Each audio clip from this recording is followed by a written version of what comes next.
musiciens bougent ça et là.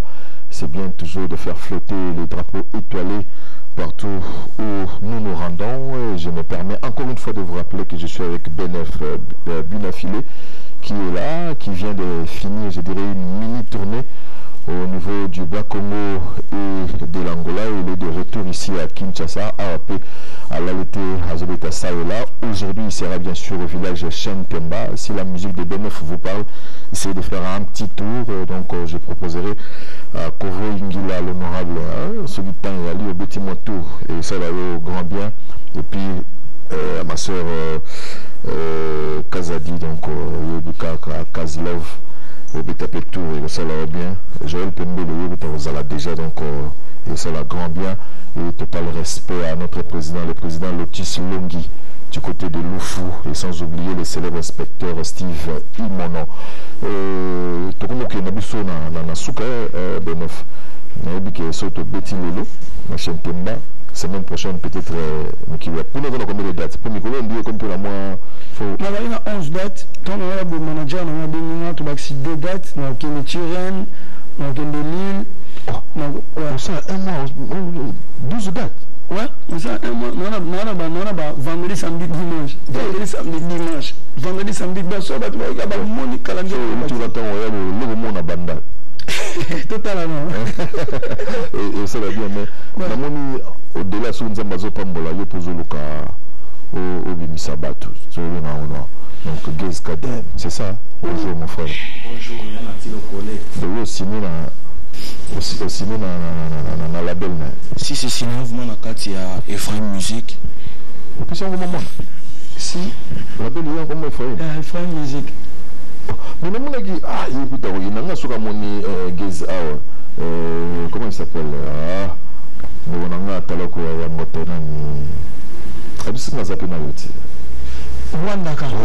Oui, il est pas un homme. Non, tous les cas, nous avons une mission, si quoi, tu connais la séance sur les canaux, moko. Donc, on a les Guinéens, tant on a la sous un, est-ce qu'on a Rwandaka payé? Oui, c'est quoi, ça tout ça, il y a qui a signé des demandes dans la belle. La belle est bonne, il est produit, il y a un petit moment total, il a évolué. Et puis, nous avons un futur, donc déjà le but au clipé à nous et puis total même tout la date pour tout l'émission. Bon. Très bien, Yann Attilo collègue. Bon, ok, bon. So, ma bogar boy, oya tout ma casse. Pas le coup de mouvement était ok côté dans Pembe. Bon, nous dans un créneau un calcul déjà je n'ai jamais joué dans un groupe et puis mon préféré n'est pas jouer dans un groupe donc là. Alors, il y a ce qu'on a les premiers de la classe à génération où tu se retrouves ce qu'on a encore à la réponse. Les amis ont insisté, ils ont dit vous autres trichez, mais vous avez tiré la réponse. On l'a quoi? C'est surveillance, justement. Aux anciens, la question de vous avez besoin de connaître les premiers de la classe. À commis, ça va mango. Ça va tirer le use au Kengela. Et puis nous avons un bêta dans l'orchestre, nous avons un bêta dans l'orchestre. Tu es dans un bêta dans l'orchestre et à Batouté. Justement, on a appelé ça quand même raison. On a vu un collé. Tu as un musicien belé. Au bazar, on a monté mon cas, c'est un bateau, des femmes bâtiment de musique. Mais quel est ce suspension? Tu vas te respecter un peu le temps, tu vas bien. Tu es venu, pour la passe dans mon nez. Tu vas cabler un peu, oui, on voit pas cabler un plan, la vie, Bilamba, justement. Et puis, on a battu, et dans la pénombre, on a tiré dans la benne, le Gabonais, il m'a dit, quand tu seras chez Nati, le collègue, dis-lui que tu es mon pur petit, parce que Nati, c'est mon gars sûr, quoi.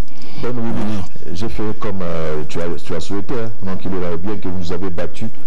La moi colère, mais bon, ce sont des choses qui arrivent. On va chasser les coachs là et puis on va voir ce qu'on va faire chez vous là-bas. Voilà. Donc Ben Louis, les Gabonais, aux Oyembele, automatiquement, la team Oyembele là-bas. Ben Louis, tu as un projet, nous sommes tous à Publicom Studio. C'était un autre projet, oui. Oui, nous sommes à Publicom. Oui, nous avons un Publicom Studio. tout ça a été projet encore, mais après ma préférence, je me suis dit qu'il serait mieux dans un effet musique, dans la tête à tête, dans colocop de temps en temps. En tout cas, ils ont closement à se permettre de le sans permission. Je pense qu'il y a mieux placé en le bandit au sol. C'est mieux. Parce que c'est un peu de gaz, c'est comme Malamu, le produit. Le boss en a. On a produit pour la gagner. Déjà des 1. On a produit pour la gagner. On a produit, on a souffert de la coïdée. À la frère, à la jeune, le vanga. Au senti talent. Voilà, à la bataille bien, à la bataille bien, tout ça. Mais oui, il va dire parole. Puis ça déjà, à moi, nous sommes récompensés. Non, on a demandé mon moutouté. Maman, on va solo. Oui, on a demandé mon moutouté. Papa, bon, malheureusement, numéro 1 est en gâté. Bon, le capitaine, attends, on a beaucoup de gens à appliquer. Mais ma femme dit mon amour n'a comment. Oui, puis ça, bien affilé, nous sommes bien en gâté. Tu sais, ma ça, section non mérité. Bon, on commence mon amour. Na yenda ngo bimina ndavu nanga ezo aveni na ngi bimia bi limite na plan c'est bano makaba avion ma tout ça et tu vas pas faire donc na buma ya grâce on dit que ba tibeli ba no comme la batte parce que on peut pour na ba mikolo ba lanana kana ba parole donc ba mo senga fort banze donc ndenge ya yo ko mutani set j'ai détaillé ça ngana na zonze mamutute rodi ami c'est ça na zonze mamutute yo pe sous baksam papa le tumba papa monga bimaki mena boya wi ko la nzaya na mwana nazana makamba lu bangabi wo balele mutakiya takenda déjà na boya la ngai mais donc bino misa tout déjà yo pe ça nante pas encore parce que il n'y a pas à parler encore tu as à parler quoi en collaboration entre paroliers alors puis surtout à regarder na ba parolier justement tu donnes aux gens sur yo mo sali c'est qu'il faut à la pena mais solo ya kafu oui on voit mayoka kango à Kochango oui on voit ma ngab na bonaki on combat tout mais la voix le voix ça mo ka on voit on va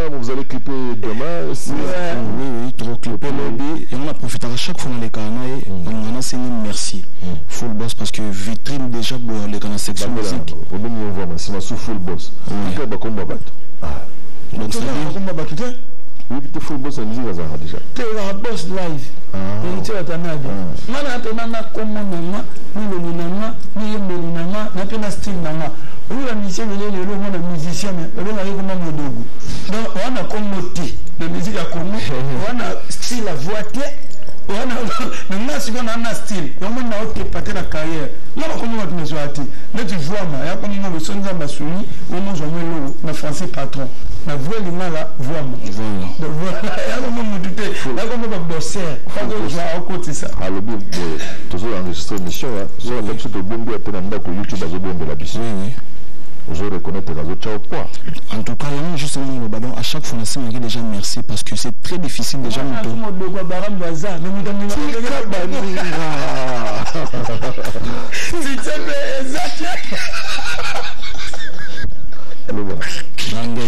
tout à l'heure bendé. Donc je disais que merci parce que c'est très difficile. C'est très très difficile. Mais quand même, on a déjà passé une opportunité dans la section musique chez Nati le Collé, c'est pas n'importe quoi. Heureusement, il y a président déjà à boire qui ont déjà dans un moment justement quoi. Ça va bien, tout à fait. Mais il y a une très belle chanson, tu aimes bien Sibo Sadi là. En tout cas, maintenant on a les banques de bien témoins, mais tu peux pas confier le testament. Oui, ça musicien on a bossa nangate atanaki. C'est le manga madonna. Vous avez un été ma singi bas bossa na été. Alors tu le rip na souk. Voilà. Maintenant on va dire tu le rip. Même si on a un bijou c'est le man article bisopé en son nom mais les banques on a na kati na le article on te passe na bien GB. Voilà donc titre de Mélanie. Les appels d'amour. Oui. Oui, on est. Oui, tu es mal honnête. Et je peux traitement quoi. Oui. Genre on doit traiter on a vu grand parolier, on a bien ta grand parolier. Nous sommes notre traitement. Ala parolier, ala artiste musicien de benga na adolescent. Non non tala tant il y a une nzembo na tala. balabala balobani ba responsable balobani ba mangondeni. Moi je fais la musique du peuple. D'autant on y a manzembo pe amutu na olingiza na la dimension mo be mutu so yo kiamo papa na ngai suzi ka seya auto bisanga lobby abi magie inspiration yo na mo. Donc so mo lobi lo moro et toucher la couche nyonso. Abi so mutu makasi. Abi est-ce que manzembo on a problème moi na na expliquer na comment on ndengeni. Mais il y a un problème à love. Et puis effectivement, toi, il y a un problème à love. Abi on y va magie inspiration. Ceux qui ont connu un loco, bah tu vas s'épeler dans nous. Même tu as comme un grand bon. Voilà. Voilà de humble. Na humble ma case mais na numéro 1 la génération où on a élongate. Oh. Oui. Allez, qui va jamais tout. Beaucoup ça va à part il y a maintenant c'est ça par à part ba Inos bi ba Gaze Mawete ba Alosh ba ba na quand biso ba ministre biso ba to bimina mi kongo ba to benga ba jibe ba wera ba kofi ba koko ndana 2 albums hata ndana ba nzembo 15 nzembo na mboko achaka mikro ba to ba hata ndana na poto ye mo azonga zate ndana ba ndaku na musique hata ndana ba kara bien na musique hata c'est vous qui je te le bangote tengi folo ba mo yana timoso na kufa lobby mutasala mutana succès pena gaye mas a beta musique au monde ana ba date hata mutope mati bwazata bapola komanze moyemo meta su succès hata ina loba ye hata ba ina kala après le panier circule encore le niveau va pas monter sous mais les loba souffrir dans le bon non un aba ni yelu a loba tikali pe bon ba ça les faire ba bosser so ba bosser ba koma nous ont bossé fort bon ceux qui sont net na bosser te ba ba bosser ko likanga ne ba kanisa non na grâce sur go bon ba bosser fort mais ba na grâce te na bosser moins mais na grâce nzambe l'étoile. Donc, on a un avantage à gagner partout. Deuxième émission, le président. C'est fort, Yamati. Quand on a bossé fort, on a un quand ça m'a dit, on a un fort. Quand on bosse fort, les gens n'ont pas public à recevoir mon mot sale. Si on a la public, nous avons un jour, on tourne un frère, nous, à Iba. On tourne un jour, on dit, nous avons monté, nous avons un gars santé, attends, ça va combattre, il y a un manzé, mon aou. Nous avons une émission.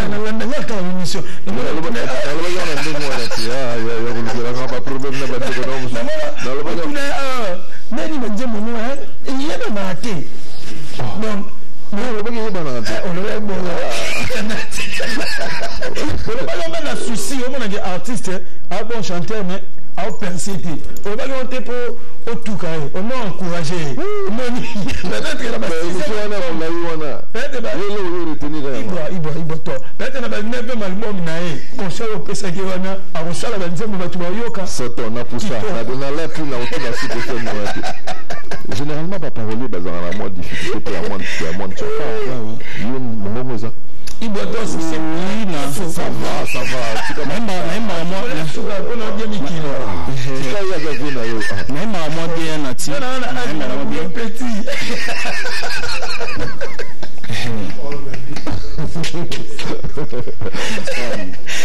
avec tout le respect.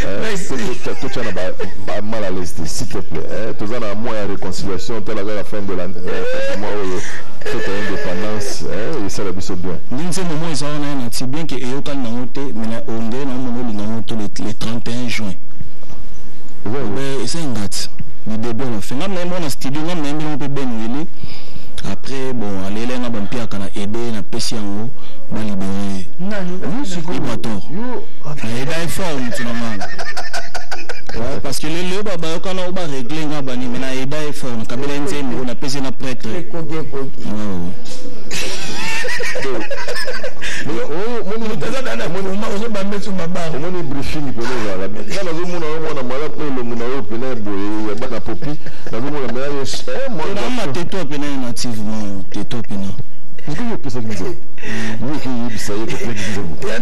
nzembo wana eyankana nupa full boss aboya ngwabia asumba banzembo te mota ngolobi mwana de adamu bina boga mais ko bato baloba mabe apekisa ba wote koloba mabe bona ba vine eto bongo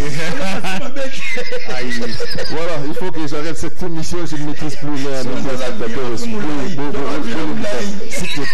c'est moi qui guide ici c'est moi qui dirige pardon pardon, tout sur la malembe. Généralement, tu vas commander pas tous, hein. Oui, pour la bouille, généralement. Parce que, s'il te plaît.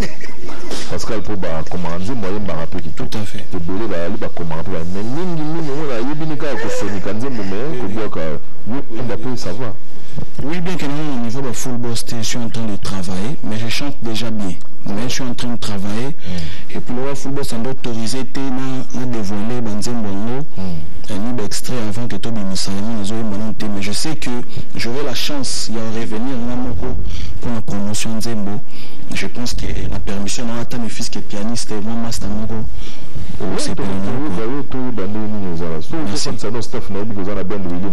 Tout à fait. Je profite de l'occasion pour saluer déjà bien le Gabonais, la puissance mondiale. Les boss de Mawete Aigle Blanc à Kampala, Trésor Luindo la Palanca Levanta, Fils Mayer, les jeunes millionnaires, Kadika di Mabokete Angamoko, Quadruple Poche, Arnaud Wambi, Glody Ian Bat Boss, Patrick Manyanga, le boss Patrick Poutou, Mams Atania, Maman Paradis, aussi Yves Katambaï, Yadro Penza au long des idées, Arnaud Wambi, selon les cœurs du boss, et puis Digimoba, mon petit frère Olivier Kadima, Emile Calarose, Maman Elena et Rodrigue Joulor. Vous commentez quoi? Toujours. Vous en avez qu'on a payé. On a plusieurs chansons belles. Vous en avez une mélodie, tous en avez ma parole. On a appelé ça Ranzembo. Il y a une différence entre parolier simple, c'est-à-dire à commis, à ce que je donne tout, c'est-à-dire Yemba, na bête guitare, de Nzembo Kakane. Oui, parce que, pardon, sans votre respect, on appelle ça Ibra. On a un studio, on a un Ben Willy, après on a PC interprétant Nzembo. Si on a yoxio au Mona, au Yoka, c'est la même chose. Voilà. Pida, appelle le baby, on le mot Pida. Tika. Oui, Ibra, moi, quel est le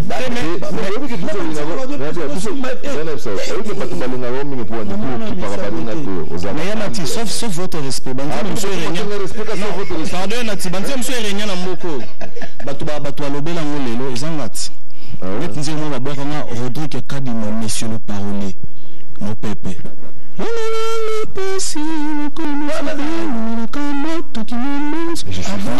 De cette chanson. Mon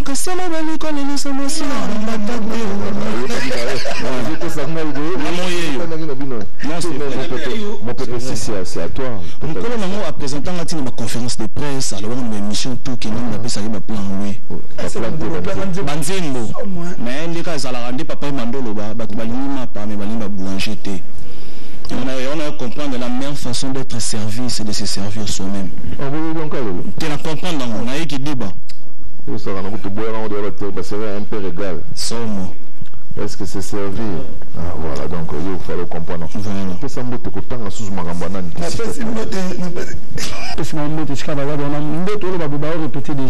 Et puis, concernant les 26 juillet en Grèce, on avait un artiste déjà répété, artiste Jamba en tout cas.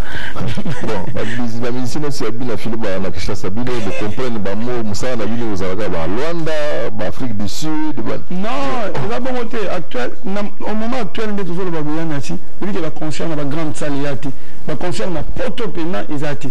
Pour la bande de la combattant, ils ont été. Bon, Bissopé, non, toujours contracté. Il y a une grande salle qui va bien affiler l'orchestre. Mais dis-moi, bateau va s'intéresser à la musique. Le problème, c'est que le producteur à mon ami qui est amené ma bichot. Le problème, c'est que le Québec a trouvé la tête. Mais ce qui peut zapper que bateau ba na makoki ya ko benga ngai moko même sous par rapport à caché par rapport à batang ngai puis à part ça non ça un mois en Europe à part ça nous avons un enregistrement dans studio Marcadé nous ça l'enregistrement il y a 3e album ngai détermination bon bato ba kamata msu ba mona pa pour la cheval ba show ba live na ba enregistrement encore le système si vous côté déjà donc vous avez multiples entrées donc est-ce que on est ça va sous pas 6 heures on a monsieur il dit que ça n'aura pas signé moi na mbali za na ba date vous ndenge que ça n'aura pas signé non alors je peux là on a peu de l'autre côté Robin Mundi bon na ba date non on qui frère Nanga Igez Marite, ana ba date, ça ba maman na ba plein, omoni frère Nanga Ignos bi a municipal calendrier na ya aux États-Unis.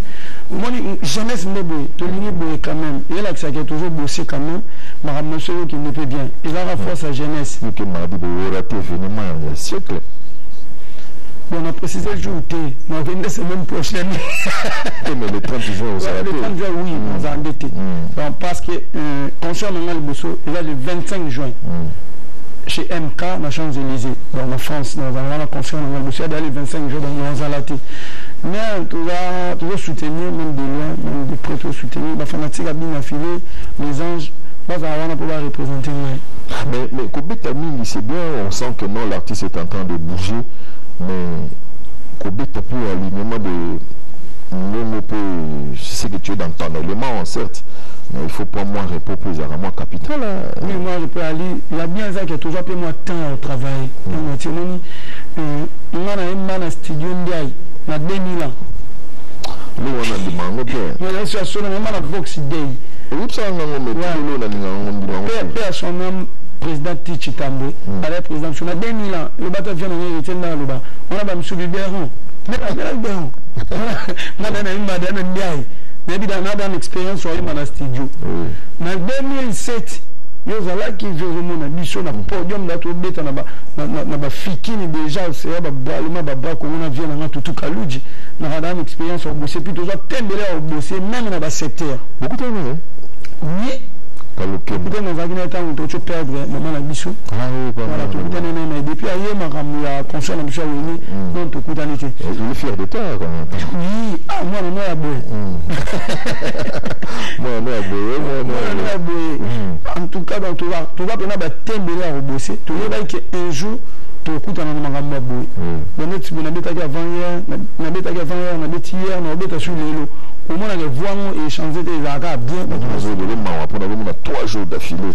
Mais côté monsieur, ça peut bien écouter ça. Écoute ça. Ouais, au-delà de tout, voilà, cette semaine passée, notre bac, ça soumet le monde dans ma tête. Pour écouter ça. Bon, il y a quelqu'un qui a un quotidien dans la. Hein? Oui, écoute, écoute, le pain de terre. Voilà, donc, ceux qui vont monter, voilà, on a quand même toujours bêta. Le chantier peut aussi là. Tout se marre partout. Est-ce que le monde en a? Non, moi, on a d'accord, on a été. Et puis, pourquoi tu payes tes gens dans les réseaux sociaux? Il a un salaire, il a une prime d'encouragement. Ce qu'on fait, c'est bon. Mais prime, tu te pas, parce que je joue à 20 000 alphabets, tout ça. Prime, et un salaire, si tu as un tout bêta, tu peux se mettre à 150. On a un musicien, des concerts, à 150. Combien? Moi, 150. Plus de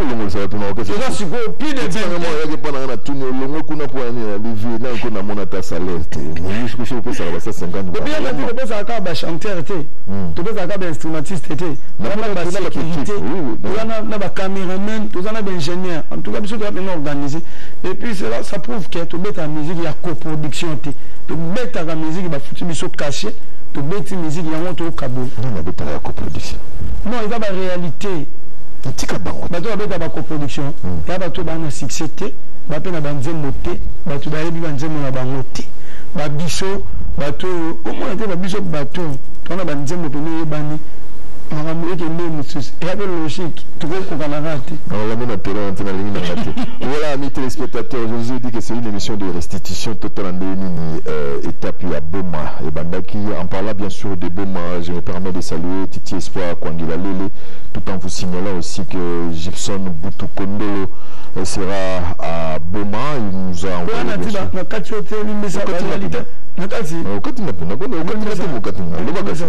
réalité va concert était belé surtout dans la biso la jeune lolo au moins un artiste qui vers production nous ce qu'on a la chance de production vers biso l'autre moment la réalité de monde na mudumsa chema bana ya yemba goto teka moi kokat moto kabula mais l'autre moment on a fait artiste msusu ya ko qui vers producteur nous avons à la place on a bêta ba tout le monde a bêta parce que nous avons le look afuta mission afuta ni. Voilà, mission quand même. C'est besoin de musique comme il passe. Parce que comme ça, on de plus en plus passe. Il y a au Saranati. Par exemple, il y a Daju. musique ils ont comme penza passe so ndanga na ba rumbe comme menacer et biso bato to na grâce nzamba ça la biso grâce bato ba yo ba rumba na biso en tout cas faut que ça ngame merci. Voilà, je disais donc à Boma Gibson sera le samedi, c'est pas un samedi, je ne crois pas, c'est un jeudi 30 juin, Gibson Butukondo, le cardinal, El Morija, et son nom, donc il sera à Mwanda, c'est pas à Boma, à Mwanda avec son groupe chez Alon Fumo. Voilà, donc bon, à Mwanda, si vous voyez bien, ils allaient bien, c'est bien sûr sous le haut patronage, s'il faut le dire, de l'honorable Patrick Bakuyanga. Vous allez avoir bien sûr Gibson Butukondolo de ces côtés-là et quelques dépêches aussi en ma possession. Eric Gbanya Mobali. Il y a bien sûr Judith Moulopoe qui nous signale que lui le 30 juin, après bien sûr le stade des Martyrs, il sera ici à Gombe, donc au restaurant Caribou, non loin de Golf, donc au Kutanawana et le sala bien Tobina Rumba Love. Et ça l'a vu vraiment grand bien, comme je l'ai toujours dit. Nous allons retourner du côté de la régie pour faire plaisir bien sûr à l'inspecteur célèbre Steve Imono du côté de Loufou. Donc bien de bonnes choses à toi. Je n'oublie pas Yannick Kinia du côté de l'Afrique du Sud, Samuel Tabial. On te salue aussi. Et puis les silencieux de Djobo. Il s'agit bien sûr de Julien Tamboué et Pichoukei. Tu vois bien. Suivant bien affilé à Beaumont, on se retrouve juste après.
Il y a parti politique, il y a honorable Adrien Poba. Il y a personne caché dans lui, monsieur Toki, et puis il y a Batubalinga Banzembot. Il y a bien un on fait les mais Batubaya Yogani, Bishop quand même Batubaya Banzembo, Bishop Bayo, CP là. Nous avons eu quand même Batubaya Refélé, Batubaya Banzembo. Je sais le bien de Banzembo Bazoka, non? Le petit cabanin ndenge bazoyoka bango te okongambi na bango bozaka na problème na motu ngana kumisaka yanga yoka bagrâce nzambe asalelanga fona mikumisa quand même yana ntina monaka nafandaka na monaka bagrand musicien ya mboka oyo bato lokola bafali pupa bakofi olomide baheritier watanabe baweranson bamarie paul bamemaka misala nanga mona bapeti musicien mosusu bavandaka baboyaka misala na ngai sikoyo voilà yo kondima yanga soki déjà bagrand baondima bapeti musicien baondima te lingo olobake makambo biso bagrand musicien tozosala bapeti fo bamona yango te c'est normal toza créneau moko te toza naza moko te donc ntango bapeti musicien bazoboya bagrand ya baondima yelakisa place nini naza fo un mona mikumisa mpe ya mabe te napeso secret moko mikolonga naloba kosalaka ata demi pate okende otala moyini nyonso azoloba nini mpona ata demi pa kosala yango te mpo baondimanga na bango kayo te ata oyemikope na bango donc oyoya makambo na ye donc kokipe te kokalkule te kopa bato balela nzala oleka malamu aolinga te ozala na songolo pakala aolinga te alors kosala effort te kipe kutu beaucoup plus bateau bazozela baolo bano jeter moi bango mpe bana na bosa considération même droit ya regard epana mpona kongo atoza na yesu kokipe bango te lelo biso nyonso totala te yo oza nomwana kisenso me baoyemba o na boma ntina solo mais sikoyo ozokipe poto solo ya ngola oyemba ope na 8000 kilo obligé sikoyo eleni ya lokuta ezala calculer point kosala ata demi pate. Alors nous allons progresser à présent Maître Kazi Tekiko Congo Uni. Nabozana oloba kuna ambassadeur kuna. Yupo ambassadeur wandeni FBT ozali na nini susu. Voilà. Si mon boya onga na za politique. Non, naza penza ambassadeur ya jeunesse na mwamba ya Congo Uni. Donc lelo normalement na fana na za na ba chemise, ba chapeau ya Congo Uni tout ça. Donc naza penza kuna. Et puis na pesi mbote na président fédéral ya mwamba Junior Kilabax. Et puis na pesi mbote na ndeko président son éminence Maître Kazi. Voilà, ça c'est une bonne chose. Congo Uni, malheureusement, on sera passé des images. Il y a Congo Uni, mais du moins. Le long de l'achète, moi, on a surtout tout là, tu as tenu à Congo Uni. Il y a autre chose la politique, tu as ma musicien pour la politique, parce que Congo Uni, tu as assez pépé avec les films, banane, donc ils ont moins de problème, moins problème. Tu as Congo Uni, Congo de mon côté, ça voilà, sans plus tarder, nous allons suivre à présent les concerts des BNF au niveau des shows. Et ça n'est pas pénible, ça n'est pas posé à franc.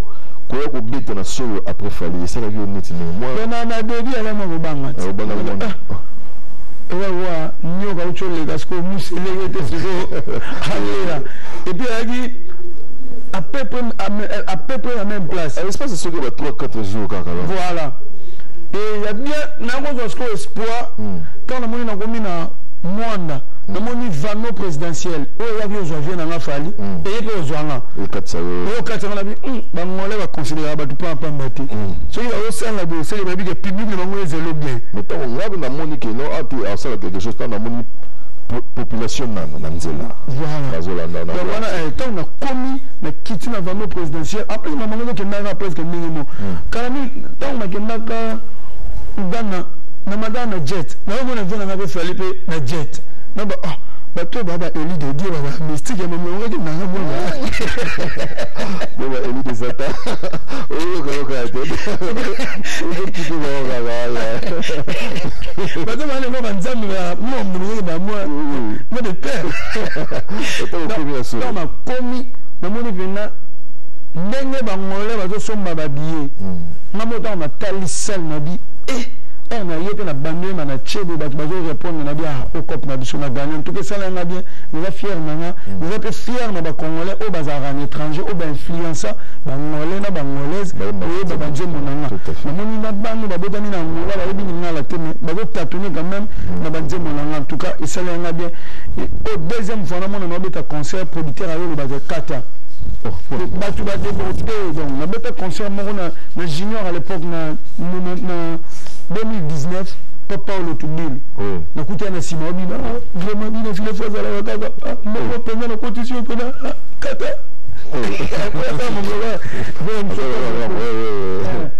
kata concert puis concert où tu les gâteaux, le producteur va dire, tu as sauté étouffement, tu as ta concert. C'était bien. Voilà, c'est toujours. La station a bien fallu pour pas. Mais on a pu témoignage à bien qu'on a, on a eu la place à la qui donc. Tu as battu le ça va. Ah, il y a bête alors qu'on a fallu. Ça c'est bien. Si nous regardons donc Honor et la musique à Congo, amis téléspectateurs, nous allons suivre cet élément des bénéfices au niveau des solos pour le plaisir, bien sûr, de Yannick Kini à Ebenza. Bien de bonnes choses aussi à Gelor Ingila du côté de Paris. Encore une fois, bonne fête des pères à Eddie Claude qui est solo. Papa, peu moi, ya Gombe, Talavessa Arabien, un peu Samboté, la maman Monique, et puis Claude Mogrosso du côté de l'Afrique du Sud. Je me permets de présenter mes condoléances à Kawaya, les meneurs du côté de Luanda. Kawaya, les meneurs, nous te présentons donc nos condoléances. Nous c'est Papa Nao, ce sont des choses qui arrivent. Voilà, sans plus tarder, on suit bien sûr ce dernier élément des BNF au niveau des solos. On se retrouve juste après pour conclure.